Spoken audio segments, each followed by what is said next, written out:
세상과 벽을 쌓고 고립과 은둔의 길을 택한 젊은이들. 19세에서 39세 청년 가운데 고립 은둔 청년 비율이 5%에 달한다고 발표를 했습니다. 이를 청년 인구에 대입하면 최대 54만 명이 되는데 인생의 가장 찬란한 시기. 꿈을 향해 달려가야 할 이들이 좁은 방에 스스로를 가두고 있습니다. 우리 사회가 풀어야 할 숙제로 떠오른 고립 은둔 청년들. 굳게 닫힌 그들의 마음을 열 해법은 없는 걸까? 오늘의 팩트체커 김혜린 기자 나와 있습니다. 김 기자, 최근 사회와 관계를 끊고 스스로를 고립시키는 청년들이 늘고 있다고요? 네, 다른 사람을 만나거나 외출하는 것 자체를 기피하는 젊은이들을 고립 은둔 청년이라고 부릅니다. 부족한 양질의 일자리와 치열한 경쟁, 또 가정 내 상황이나 코로나 시기 비대면 문화 등 여러 요인이 겹치면서 빠르게 늘고 있습니다. 네, 그런데 그동안 이 문제 개인적인 영역이라는 인식이 컸잖아요. 네, 하지만 더는 그렇게 치부해서는 안 된다는 목소리에 힘이 실리고 있습니다. 50만 명을 넘어선 것으로 추산되는 이들이 계속 단절된 삶을 살아갈 경우 그 부담은 고스란히 우리 사회가 짊어질 수밖에 없습니다. 팩트 추적이 고립 은둔 청년의 고민을 듣고 그 해법을 모색하는 시간을 마련한 이유인데요. 화면부터 보시죠. 제작진이 찾은 경기도 양주의 한 아파트. 30대 김세미 씨에겐 마음의 도피처이자 극복해야 할 공간입니다. 좁은 방에 스스로를 가뒀던 지난 10여 년. 학창시절 겪은 부모님의 이혼과 재혼은 세미 씨로 하여금 세상과 벽을 쌓게 했습니다.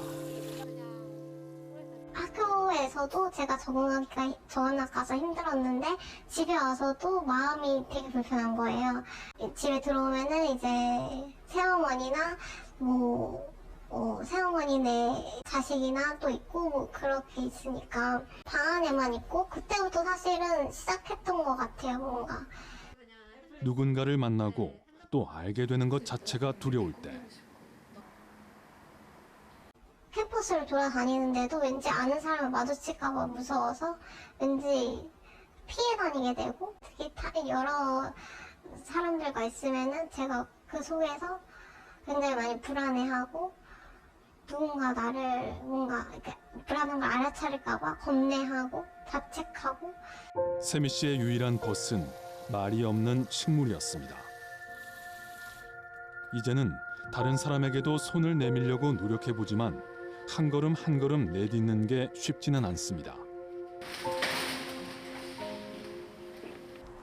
친구도 직장도 없이 5년째 은둔 생활을 이어가는 20대 이나라 씨도 용기를 내 카메라 앞에 섰습니다. 이따금 혼자 산책하는 조용한 공원에서 가슴속 깊은 상처를 털어놨습니다. 어렸을 땐 주로 부모님들한테 정서적 폭력을 좀 강하게 당하기도 하고 사람 공격할 때 때리는 것만 공격이 되는 건 아니잖아요. 어떤 거냐면 욕을 한다거나 눈앞에서 싸우신다거나 부적절한 영상을 저한테 보여주신다거나. 유년 시절 부모의 정서적 학대와 방임은 마음의 병을 키웠고 급기야 정신질환으로까지 이어졌습니다. 그러나 나라 씨는 기댈 곳을 찾지 못했습니다. 결국 대학을 자퇴한 뒤 모든 사회적 관계를 끊고 조부모 집에서 주변과 단절된 삶을 살고 있습니다. 약간 일어날 시간이 불규칙해서 오후에 일어날 때도 있고 오전에 일어날 때도 있고 그래요. 그냥 요리나 책 읽거나 거의 유튜브 보거나 딱 여기서 끝나는 것 같아요. 네, 어릴 적 불행했던 가정에서의 기억이 다른 사람과 어울리는 걸 스스로 회피하게 만든 것 같아서 마음이 아픕니다. 특히 가장 가까운 사람들한테 도움받는 게 힘들었을 테니까 더 외로웠을 것 같고요. 네, 앞서 소개한 두 청년처럼 사회적 관계가 끊겨 한번 고립 은둔 상태에 빠지면 벗어나기가 쉽지 않습니다. 다시 사회로 나가기 위해선 두려움과 불안을 극복해야만 하기 때문입니다. 네, 그런데 고립 청년과 은둔 청년 어떤 차이가 있습니까? 네, 인적 네트워크 규모와 외출 정도 등에 따라서 나뉩니다. 우선 고립 청년은 외출은 하지만 그 빈도가 현저히 적고 또 긴급 상황이 발생했을 때 도움을 청할 수 있는 주변인이 없는 사람을 일컫습니다. 은둔 청년은 이보다 정도가 심한 상태를 말하는데요. 방 안에서 거의 나오지 않아서 사회 활동은 물론 대인 관계 자체가 사실상 없습니다. 2022년 조사 기준 고립 은둔 청년은 54만 명 정도로 추산됩니다. 19살에서 34살 사이 우리나라 전체 청년 인구의 5%에 달합니다. 5%면 청년 100명 가운데 5명 정도가 세상과 벽을 쌓고 지낸다는 건데 충격적입니다. 이 청년들이 단절된 삶을 선택한 이유가 있습니까? 네, 지난해 정부가 발표한 조사 결과를 보면 취업 실패가 가장 큰 비중을 차지했고 대인관계, 가족관계 어려움 등이 뒤를 이었습니다.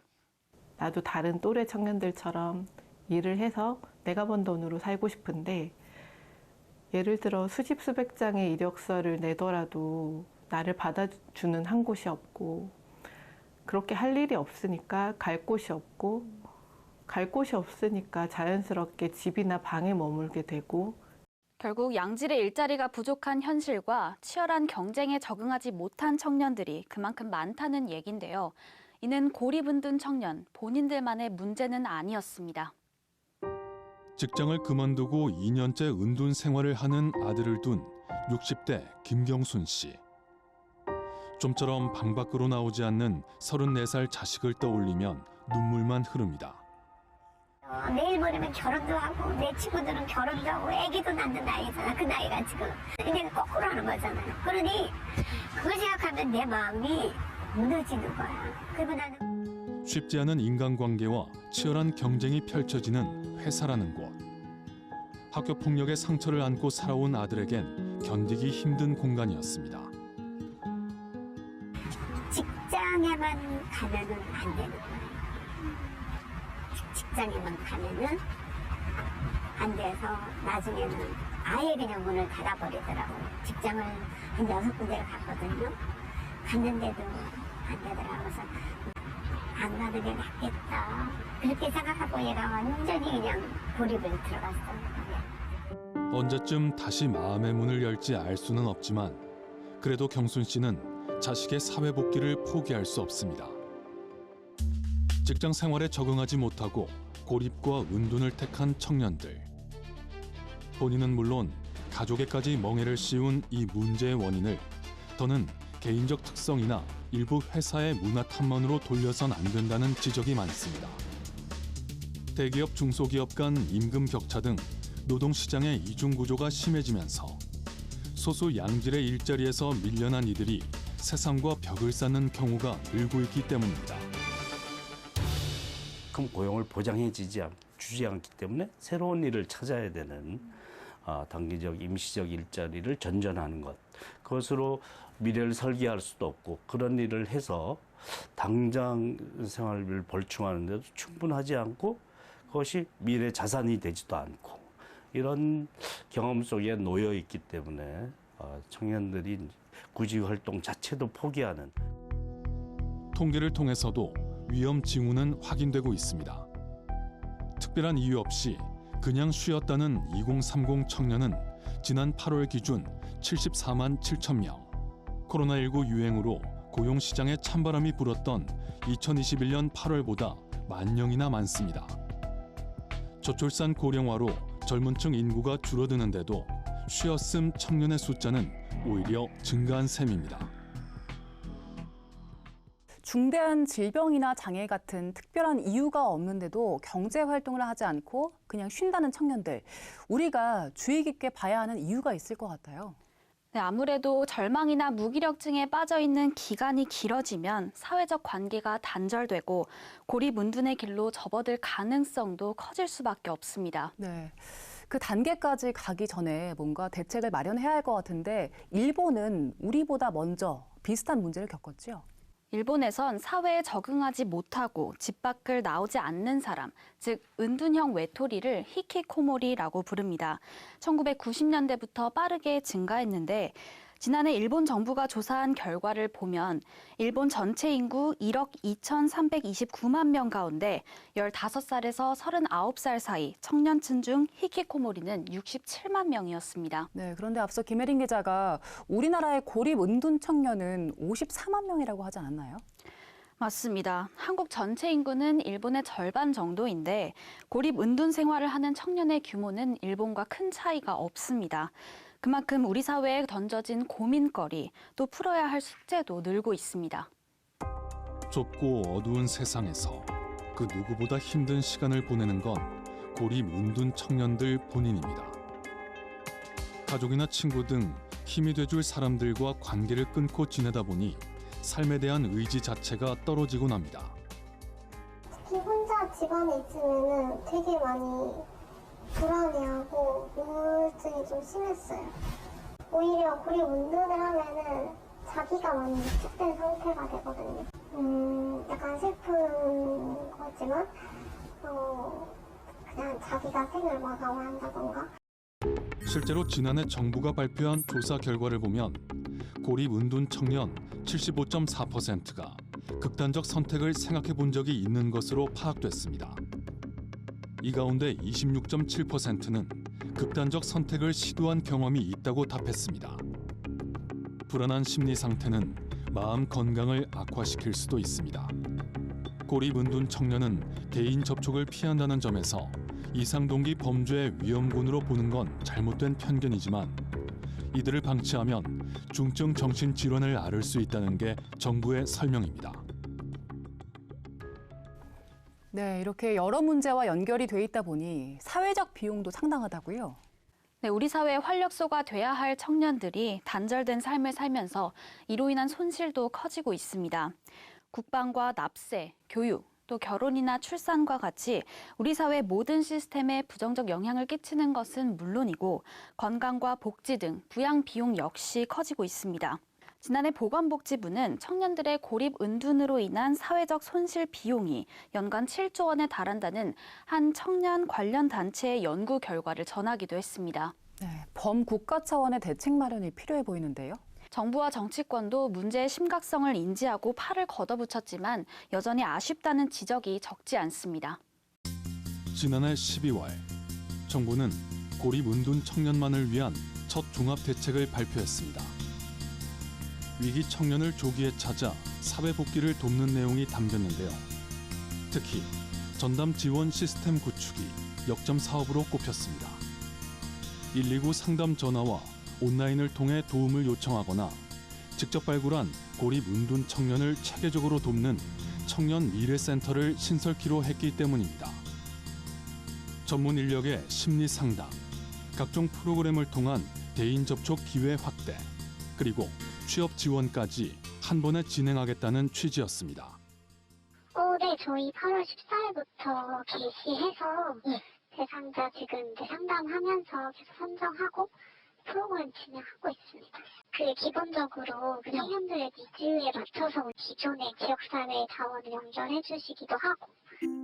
최근엔 대상을 더 넓혀 그냥 쉬는 청년들에 대한 대책도 고민하고 있습니다. 1년 이상 장기화되는 경우에는 은둔, 고립으로 이어져서 청년 개인에게나 국가적으로 큰 손실이 우려되는 만큼 적기 대응이 필요한 상태에 있습니다. 하지만 아직 갈 길이 멀다는 게 현장의 목소리입니다.